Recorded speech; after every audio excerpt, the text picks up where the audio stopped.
సన్నజాజి పూలని కోసుకొచ్చాను, అమ్మవారి పూజకై వేచి ఉన్నాను.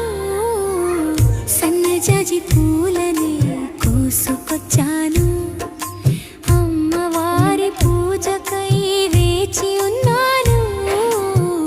సన్నజాజి పూలని కోసుకొచ్చాను.